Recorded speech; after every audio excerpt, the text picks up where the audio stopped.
Hello aspirants, आज हम पढ़ेंगे 18 मार्च 2024 के करंट अफेयर्स। तो निकालें अपना पेन और पेपर और करें वीडियो के साथ अपनी नोट्स मेकिंग। वो एस्पायरेंट्स जो सीएसएस और पीएमएस की तैयारी अभी से स्टार्ट कर रहे हैं, ये वीडियो उनके लिए बहुत ज़्यादा हेल्पफुल है, क्योंकि उन्हें इस वीडियो से पता चलेगा कि आर्टिकल को कैसे पढ़ना है और न्यूज़पेपर में से कौन सी चीज़ें एक्सट्रैक्ट करनी है जो आपके सिलेबस से मुतल्लिक हैं। तो अपनी वीडियो को स्टार्ट करते हैं। Let's start. तो आज के न्यूज़पेपर में जो एडिटोरियल आया है वो है पाक इंडिया रीअरेंजमेंट।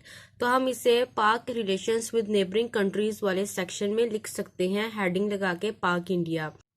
लेकिन इंडिया ने इस एग्रीमेंट की सिंस 2006 से ही वायलेशन करना स्टार्ट कर दी। This is fifth point. 2 years earlier both countries locked in confrontation. 2 साल पहले दोनों कंट्रीज जो हैं वो एक तसादुम का शिकार हुई थी, जिसको हम कहते हैं पुलवामा बालाकोट क्राइसिस। अब पुलवामा बालाकोट क्राइसिस की ये मैंने नीचे हिस्ट्री लिखी है, ये भी मैं आपको बताती हूँ कि इसकी हिस्ट्री क्या थी।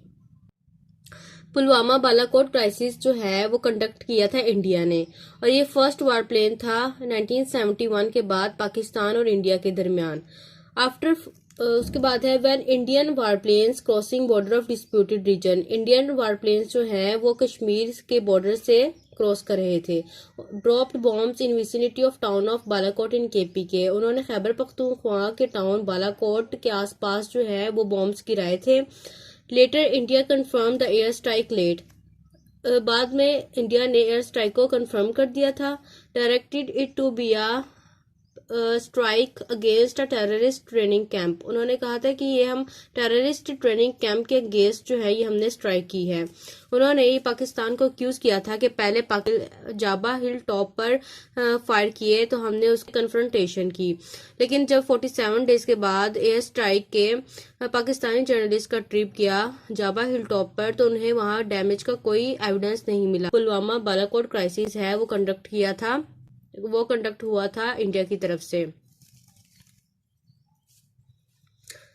एंड नेक्स्ट पॉइंट है हमारे पास deadlock continued on practical issues including exchange of prisoners and visas for religious sites.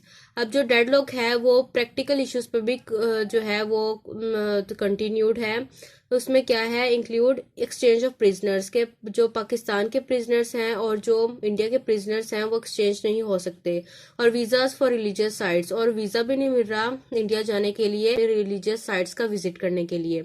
And the next point is January 2023, Shehbaz Sharif as Prime Minister called for serious talks on burning issues. जनवरी 2023 में शहबाज शरीफ ने prime minister होने के तौर पर burning issues पर talk करने के लिए इंडिया को दावत दी, लेकिन इसका भी कोई नतीजा नहीं निकला। Bilawal Bhutto in May 2023 visit to India. Bilawal Bhutto ने भी मई 2023 में इंडिया का विजिट किया था to attend Shanghai Cooperation Organisation. Shanghai Cooperation Organisation को अटेंड करने के लिए वहां पे भी बिलावल भुट्टो ने टॉक्स की दावत दी थी इंडिया को, लेकिन आगे से रिप्लाई क्या मिला, India's foreign minister accused him spokes person of terrorist industry. India के फॉरेन मिनिस्टर ने बिलावल भुट्टो पर इल्जाम लगाया कि वो टेररिस्ट इंडस्ट्री का स्पोक्स पर्सन है। तो कोई इशू जो है वो इसमें से रिजॉल्व नहीं हुआ, और ये डिस्प्यूट्स जो है वो बढ़ते ही जा रहे थे, और उसके बाद है बढ़ते ही जा रही हैं। Another unresolved treaty Indus water treaty of 96। और दूसरी जो है अनरिजॉल्व ट्रीटी वो क्या है, इंडस वाटर ट्रीटी ऑफ 1960 सिंतास मुआहिदा 1960 का। अब इसका जो हिस्ट्री है वो आपको पता चलेगी, फिर आपको पता चलेगा कि क्या डिस्प्यूट है। तो ये निगोशिएट हुआ था बाय वर्ल्ड बैंक की तरफ से, और to use water available in Indus river and its tribute. ये निगोशिएट हुआ था वर्ल्ड बैंक की तरफ से और वाटर की अवेलेबिलिटी पे जो इंडस रिवर में है। Signed in Karachi by Indian prime minister Jawaharlal Nehru and Pakistan president Ayub Khan. ये साइन हुआ था Indian prime minister Jawaharlal Nehru के दरमियान और पाक प्रेसिडेंट अयूब खान। ये एग्रीमेंट क्या था, ये एग्रीमेंट था कंट्रोल ओवर 3 ईस्टर्न, जो ईस्टर्न रिवर्स हैं 3, जो कि ब्यास, रावी और सतलुज हैं, वो इंडिया के कंट्रोल में होंगे, और जो 3 वेस्टर्न रिवर्स हैं इंडस, चिनाब और झेलम, ये पाकिस्तान के कंट्रोल में होंगे।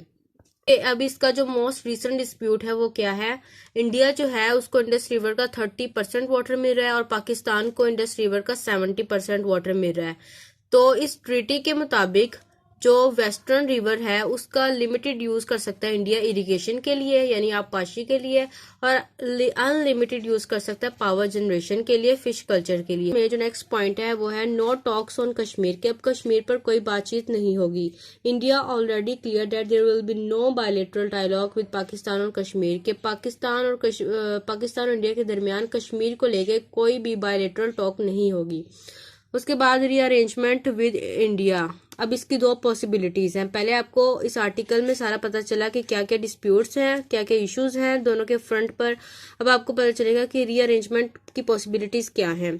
पाकिस्तान शुड रिज्यूम ट्रेड, कि पाकिस्तान जो है वो तजारत दोबारा शुरू कर दे। Restore diplomatic relations at high commissioner level, और डिप्लोमेटिक रिलेशंस जो है वो हाई कमिश्नर लेवल पर जो है वो रिस्टोर कर दे। पुट कश्मीर साइड, और कश्मीर का मसला साइड पे रखते हैं। Such engagement will be on India's term, और ये जो इंगेजमेंट है और इसकी पॉसिबिलिटीज हैं इंडिया की ही टर्म पर होंगी। इंडोर्समेंट ऑफ इट्स 2019 एक्शंस, विचुअल अबेंडोनमेंट ऑफ कश्मीर, के कश्मीर के मसले को कश्मीर के मसले को छोड़ ही दिया जाए। तो ये पॉसिबिलिटीज थी। तो ये था आज का लेक्चर। तो ये डायग्राम भी आप बना सकते हैं इंडस वाटर ट्रीटी की, जहाँ पे आपको पंजाब मतलब कि 5 दरियाओं की सरजमीन, सतलुज, चिनाब, ब्यास, झेलम, इंडस, इन सब का आपको एक मैप मिल जाएगा। तो एग्जामिनर पर अच्छे इंप्रेशन डालने के लिए आप ये डायग्राम बना सकते हैं।